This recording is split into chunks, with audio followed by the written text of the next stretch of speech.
Bali, in Sicilia, precisamente al Parco Ialari, e oggi vi facciamo fare una ricetta bellissima che si chiama Gribio Ialari Mango Poco.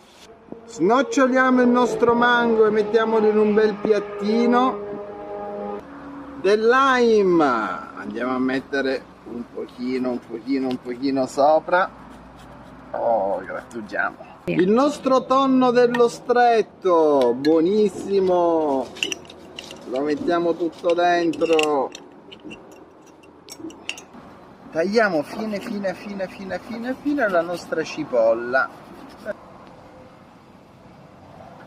Olio extravergine di oliva e del sale, tutta produzione a chilometro zero.